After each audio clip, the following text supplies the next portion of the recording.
The reread's done, so it's time to check out some one-star reviews of The Eyes of the Dragon.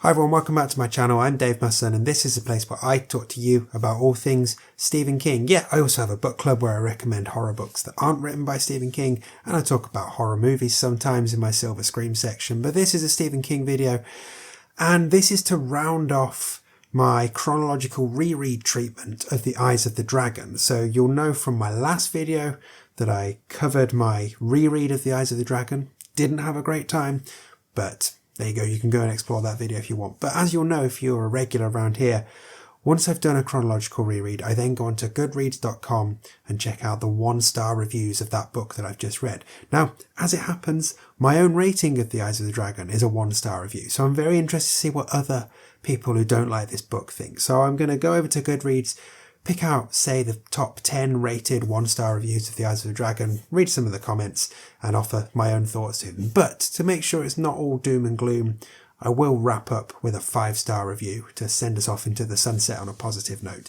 But I'd love to know what you think of The Eyes of the Dragon. What is it for you? Is it a 1-star, a 5-star, a 3-star, a 2-star, a 4-star? Get involved in the comments and let me know what you think of it. But otherwise, let's pop over to Goodreads and see what the other haters have to say about The Eyes of the Dragon. So I'm on Goodreads.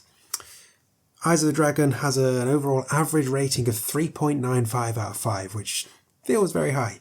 That's based off of 142,981 ratings and 7,804 reviews, which doesn't feel like that much for a Stephen King book, so maybe that's why there's a higher rating. Who knows? Anyway, we filter it down to 1 star, and that's 2,045 ratings and reviews, just 1%. I don't think we've got to a book yet where the 1-star ratings have been more than 1%. But anyway, let's jump in, see what people had to say. So, Joe. I'm a huge Stephen King fan, but nothing is worse than bad Stephen King. As so often happens to old Stevie, he took an idea that he had enough material for a short story, brackets, a prince is wrongly imprisoned for his father's murder and has to escape, close brackets, and drags it out to cover an entire book. Honestly, the entire book would be the first 25 pages of any other fantasy novel. I read the book because many of the names were the same or echoes of characters in the Dark Tower series. All was for naught, as any of the connections were throwaway at best. I'd have to agree. For completists only. There. Next up, £5 Poi. Writing for a child is no excuse to dumb down your writing. That's it. Okay. Nente. How unfortunate. Fellow good readers recommended this book when I asked for something by Stephen King which was not horror, and I'm so disappointed now. Not because this is obviously for children, but because it's dumbed down for children. The plot is simplistic. Surprise me just once, please, but no, I wasn't even impressed by the writing. It felt contrived and in many places didn't work at all. Sure. Amy. Listen, Washington Post Book World, if that's your real name, if by a book that keeps you up red-eyed with fatigue until 2 a.m, I read that same quote myself, you meant because you were stoned thinking that would make this book more interesting, and because it's just not possible to stop turning the pages, you meant to continue as because you want to know when this damn thing will get interesting, then I agree, and so do I, Amy. It's boring, predictable and generic. The last 50 pages are okay, but really? Out of 380, only 50? I read this because of the Dark Tower and its character Flag's presence in this book. But skip this. You know just as much about Flag before reading this as you do after, if you've read The Tower. Yes. I was pretty annoyed with this book until I read one review that said it was geared as a children's book, something his kids could read. I wish I would have known that before. It makes a lot more sense now. At least I hope that's true for his sake. Even still, this one seems phoned in. Okay. Charles. I'm not sure whether King was writing this one for kids or not. If so, maybe kids would like it. I thought it was very poor. I really can't get into King's fantasy. Without the horror backbone, his work seems too fluffy. Love of Hopeless Causes. A papier-mâché mask of a King novel. You punch through and it's all air. Ends like someone let go of a balloon. Flirt, flop. If King had come up in the pulps, I could forgive his poverty and deadlines, but no such animal. Okay, I don't understand the last sentence, but there we go. Eze has written one in Spanish, and if you're a regular in this series, you'll know I don't speak Spanish. Jackie Johnson, the entire review is, oof. John, I couldn't do it. From the first page, I knew that something was off with this book. The voice wasn't what I'm used to with King, and the writing style was bland and reminded me of how I wrote stories when I was a child. I get this was written for his children, but that doesn't excuse the atrocious writing. Harry Potter is a children's book that has fantastic writing. Well, as far as the genre goes.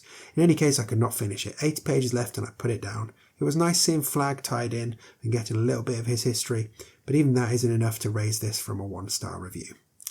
And last one on the 1-star reviews, Jenny Zhang, boring as balls. I literally had to force myself through and kept telling myself it would get better, but it never did. The story development is so incredibly slow, and it's nothing like Stephen King's normal horror/thriller books. Stephen King is an incredible writer, but this novel really just felt like a 400-page bedtime story for little children. Zzz, me every 3 pages. Yeah, and I think for once, the 1-star reviews, I mean, not just because I rated it 1 star as well, but this seems to be a collection of people who've picked all the same faults as me. So I don't really have much to add other than, yeah, I kind of agree. But what do you think of those 1-star reviews of The Eyes of the Dragon? Let me know in the comments. Right, let's find a 5-star review to finish now. So there are 47,690 ratings and reviews of a 5-star nature for The Eyes of the Dragon, which accounts for 33%, which seems a lot. So what have we got here? Wow, this is a long review. I'll pick out some of this. This is Anne. Hands down, this is my favourite Stephen King book. I'm not saying that it is best piece of work, but personal preferences and all, this is just what I happen to enjoy the most. It's one of those books that I find myself rereading every few years. So where have we got? There's lots of pictures of stuff here. The thing I love about this story is that it has that classic good over evil vibe to it. There are twists, but nothing mind-blowing. It reminds me of the kind of fairy tale fantasy stuff my mum would read to me before bedtime. Well, okay, she never read me anything with adult content in it, but that's not what I'm talking about. This is just good wins and evil takes a beat down. Sometimes it's nice to pretend that you're a kid and you still believe that you know. Be noble, be kind, do the right thing, and everything will work out. Remember that? Sigh. So that's why I love this one, the end. And then reread in 2020, 2021 and 2025. I just finished listening to the audiobook and it was amazing. Bronson Pinchot did a fabulous job. Now that's interesting. So Bronson Pinchot plays Craig Toomey in the Langoliers miniseries from 1995. I can't recommend this one enough. It's one of those books that I seem to find myself rereading or re-listening to every few years now. So I own it in several formats at this point. I don't know why this one hits my tickle spot, but it does. So there we go, a 5-star review. Like I said, where do you lie? Let me know down below. Okay, so the reread's done, the 1-star reviews are done. That's The Eyes of the Dragon done. I can go over there. Thud. I won't be reading that again anytime soon, but let me know what you think of The Eyes of the Dragon. And as I mentioned in my Eyes of the Dragon reread video, next up on the list of the novels should be The Talisman, but I'm not willing to ruin the month, not only of Christmas and of my 40th birthday, by slogging through The Talisman. So I'm circling back a little bit and doing Dance Macabre because I totally forgot to do that before. So join me next month for that. And if you've made it this far, a few quick plugs. Everything I want to plug is linked down below, but those things are my collection of short stories, Once More Around the Sun, my Stephen King trivia book, my range of Stephen King themed band shirts, and the fact that you can become a member of this channel, become a constant viewer, support me directly, get extra content and loads of other fun stuff. Everything you need to know is linked below. If none of those work for you, no problem. Just watching these videos makes a huge difference. Subscribe if you haven't done so already. Get some friends involved, get them to subscribe too. And I will see you again very soon for whatever you end up watching next. Bye bye.